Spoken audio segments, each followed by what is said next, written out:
ግጥም ቆራጩ አጥቂ ኤልያስ ጁሃር። የኢትዮጵያ እግር ኳስ ታሪክ ሲገለጥ ጎልተው ከሚታዩ ስሞች ተርታ ኤልያስ ጁሃር ይገኝበታል። ኤልያስ በ13 ዓመቱ መብራት ኃይልን ተቀላቀለ። በ14 ዓመቱ አዲስ አበባ ስታዲየምን አደመቀ። በርካቶች ይቺ ጩጬ ማናት እንዴትስ ትቀጥላለች ቢሉም ህልሙን ሩቅ ያደረገው የ1980ዎቹ ኮከብ አልገረመውም። ከዘመኑ የፈጠነ የምርጥ ክህሎት፣ የመልካም ስብዕናና የሜዳ ላይ ድፍረት ባለቤቱ ኤልያስ ጁሃር በሁሉም ክለቦች ተፈላጊ ሆነ። በኢትዮጵያ ብሔራዊ ቡድንና በመብራት ኃይል ምልክት ሆኖ ዘለቀ።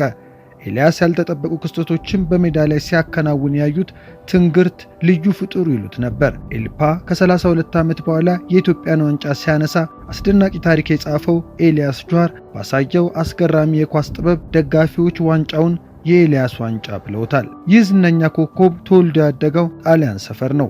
በልጅነቱ እግር ኳስን በአትክልት ተራና ማዘጋጃ ሜዳ ሲጫወት የተመለከቱት አንድ የኤልፓ ደጋፊ በ1978 ለሙከራ ወደ ኤልፓ እንዲመጣ አደረጉ።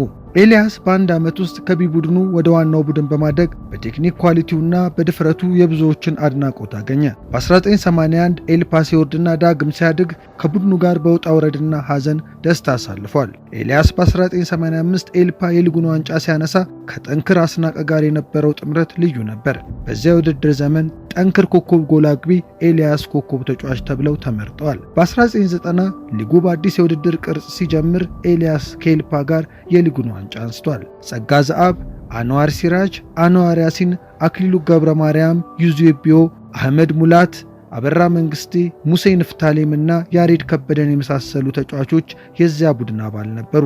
ኤልያስ ጁሃር ጫማውን ከሰቀለ በኋላ አሰልጣኝ ሆኗል። ተወዳጁ ኮከብ ወደ አሳዳጊ ቡድኑ ኤልፓ በመመለስ የሲ ቡድኑ አሰልጣኝ በመሆን የበኩሉን አስተዋጽኦ አበርክቷል። በምክትል አሰልጣኝነት ከጉልላት ፍርዴና አስራት ኃይሌ ጋር በኢትዮጵያ ሚሊኒየም ዘመን አገልግሏል። በ2000 የኢትዮጵያ ሚድሮክ ፕሪሚየር ሊግ በአበበ ቢቂላ ስታዲየም ኤልፓን ያላን 2-1 ባሸነፈበት ጨዋታ በመጨረሻው ደቂቃ መስዑድ መሐመድ ከርቀት አንጠልጥሎ ጎል እንዲያስቆጥር ምክር ለግሶታል።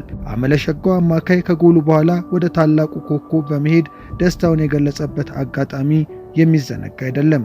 ኤልያስ ይህንን ምክር የለገሰው የኒያላው በረኛ በተደጋጋሚ ጎሉን ለቆ ይወጣ ስለነበር ነው። ኤልያስ ለኢትዮጵያ ብሔራዊ ቡድን በሁሉም የዕድሜ እርከን ተጫውቷል። የተወዳጅ ኮከብ በእግር ኳስ ሕይወቱ ዙሪያ ዘጋቢ ፊልም ተዘጋጅቶለት በአውስትራሊያ ሜልቦርን ለእይታ ቀርቧል።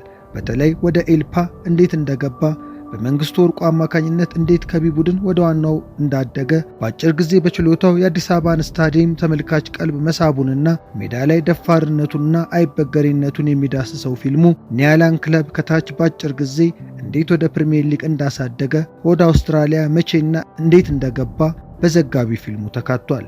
ኤልያስ በአሁኑ ሰዓት በአውስትራሊያ በታዳጊዎች ላይ በመስራት ላይ ይገኛል። በእግር ኳስ ችሎታውና በሰራው ታሪክ በኢትዮጵያ ኳስ ተመልካች የሚወደሰው ኤልያስ ጁሃር ከባለቤቱ አዜብ 2 ወንድና 3 ሴት 5 ልጆችን አፍርቶ በአውስትራሊያ በደስታ እየኖረ ይገኛል።